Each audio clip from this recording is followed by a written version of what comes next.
My hero really wanted a quiet life, one where he could relax every day. What he wished for was peace and simplicity, but in reality, his days were always filled with Naruko, Thuko, and Hasuda. They were noisy and distracting, especially when they played games in his room. Feeling annoyed, my hero told them to go play downstairs instead. Naruko responded by inviting my hero to join the game.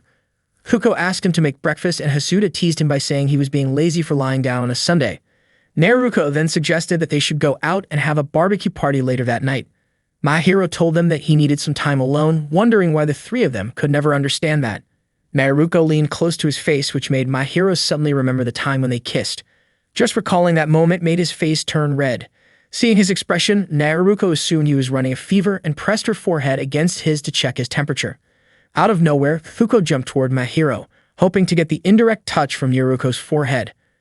Hasuda suddenly piled onto him as well. Naruko immediately told them both to let my hero go. Just then, the doorbell rang. My hero hurried to answer it and was surprised to find a young girl standing there with a small creature by her side. The girl smiled at him. My hero asked who she was, and the small creature introduced her as Miss Guthatan, the young daughter of the wealthy Gafanato family. The creature also introduced himself as Roy Fogger. It turned out they had come because Yoriko had invited them. Not long after, Yoriko called my hero to explain that she had found Guthatan and Roy Fogger lost and believed that Naruko and the others could help them. She asked my hero and the group to take care of them until someone came to pick them up. At that moment, Roy Fogger apologized to Guthatan because they got lost due to his lack of experience with Earth. Guthatan reassured him that it was fine and asked him not to worry too much. She forgave him and gently patted his head, which made Roy Fogger overjoyed at how kind his young mistress was. Naruko mentioned that she had already reported the situation to the Planetary Defense Organization and the Planetary Police, so all they had to do was wait. Hearing that, both Guthatan and Roy Fogger gratefully thanked her. Mahira, however, felt unsure about how to take care of them. Naruko offered to teach Guthatan about libraries, everyday student life, maid-themed culture, robots, high school art, and even unconventional hobbies. Mahira, though, thought none of that was necessary. Naruko explained that she wanted to guide Guthatan and boost her own performance rating to a perfect 5 stars, hoping that would impress Yoriko. Mahiro could already guess how sly Naruko's intentions were. Thuko thought that taking care of Guthatan would make Naruko a good wife, while Hasuda also volunteered to look after Guthatan if it meant Yoriko would be impressed. Naruko then invited Guthatan to play with her, and Guthatan happily agreed. Unfortunately, the message Naruko tried to send to the Planetary Defense Organization and the Planetary Police never went through because the network was down. Later that day, 2 large aliens appeared above the house. Around the same time, Naruko introduced Guthatan to a game.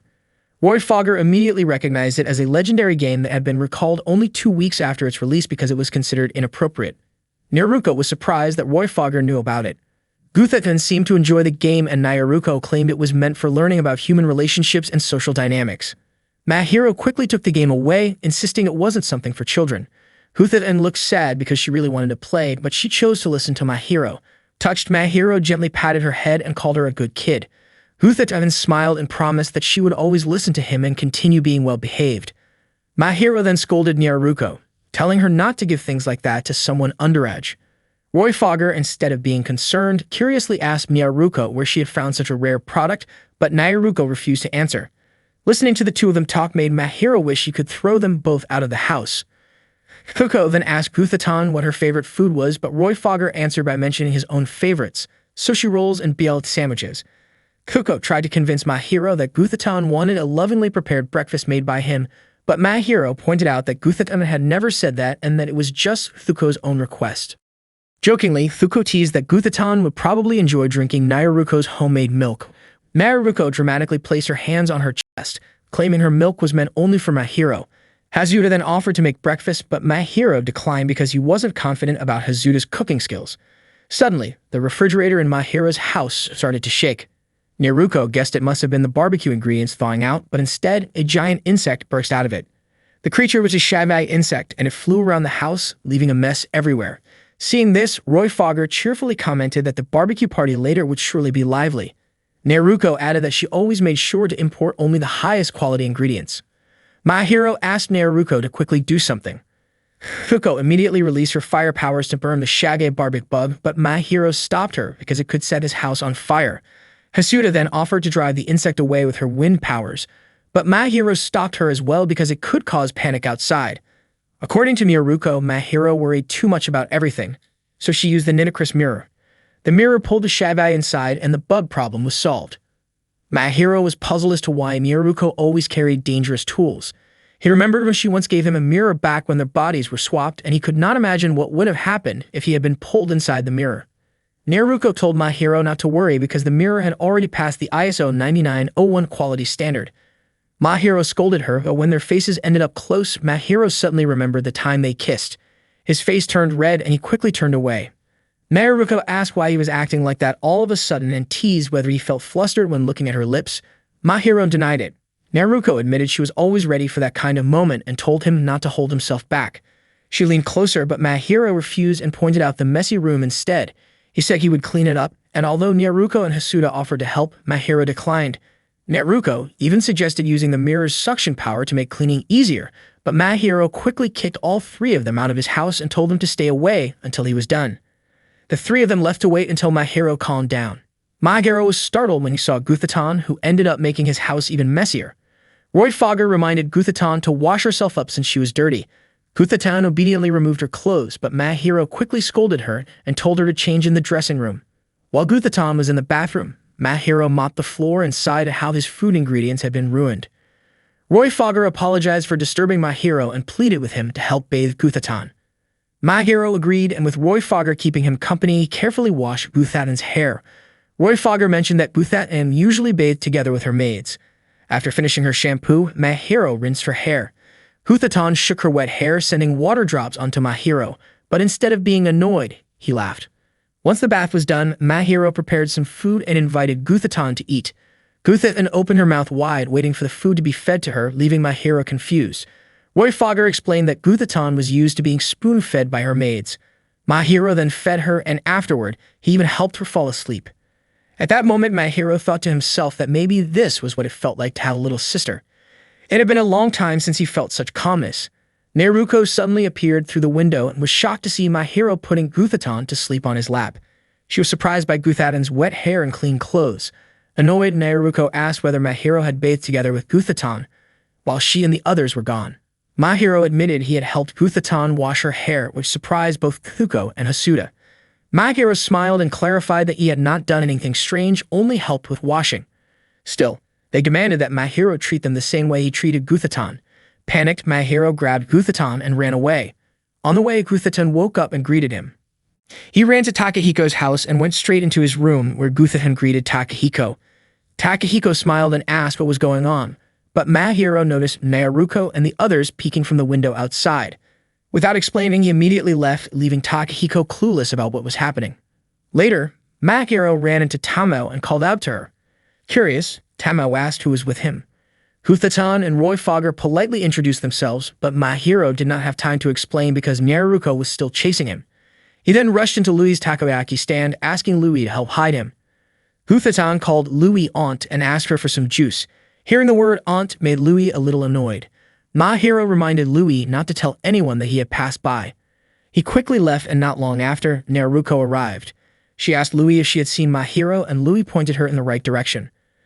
Thuko came next and bought takoyaki. As soon as she finished eating, she ran off to chase after Mahiro again. Hasuda then arrived at Louis' stand. She looked completely exhausted, so Louis offered her something to drink. Hasuda thanked her but said she would pay later because she was in a hurry. Louis felt touched, realizing how beautiful youth could be. Meanwhile, Mahiro kept running, with Guthaton happily following him. Suddenly, two large creatures appeared, blocking their path. Roy Fogger hadn't expected to encounter Shamus there, while Mahiro wondered why such things kept happening to him when all he wanted was a peaceful life. Naruko, Thuko, and Hasuda soon noticed the commotion. The two creatures turned out to be lost Shaveths, and they seemed restless. Naruko called out that they should aim for the creature's eyes, but the Shaveths suddenly revealed dozens of them at once. Feeling fired up, Naruko shifted into her battle mode. When one of the Shaveths lunged at Mahiro, Naruko managed to punch it away. Its tentacles kept swinging toward her, but she dodged quickly and countered with her own strikes. With ease, Naruko defeated the first Shoggoth. The second Shoggoth went after Mahiro, but Thuko and Hasuda stepped forward to protect him. Hasuda summoned her wind powers while Thuko unleashed her fire abilities. Together, they managed to burn down the creature, but the force of the attack also knocked Mahiro and Guthaton back, causing them to fall. Naruko returned to her normal form, jumping around cheerfully and hoping Mahiro would be impressed by her actions. Mahiro, however, thought the three of them were being way too reckless. When he noticed Guthaton had fainted, he rushed over worried about her. He quickly tried to wake her, and when Guthaton opened her eyes and called out his name, Mahiro felt relieved and thankful that she was safe. Naruko apologized, but Mahiro told her it was Guthaton who deserved the apology. He then scolded Naruko, Thuko, and Hasuda, saying that they always acted on their own without thinking about the people around them. Mahiro asked when they planned to return to the Space Police and reminded them to finish their responsibilities as planet defense agents. After that, Mahiro brought Guthaton back home. He treated the small scratch on her forehead and she thanked him warmly. That night, Mahiro prepared dinner, but Naruko and the others still hadn't returned. He wondered if he had been too harsh on them, though he convinced himself that they were the ones at fault. Guthaton admitted she was hungry, so Mahiro invited her to eat with him. Roy Fogger reminded him that Naruko hadn't come back yet, but Mahiro told him not to worry, believing that they would eventually return.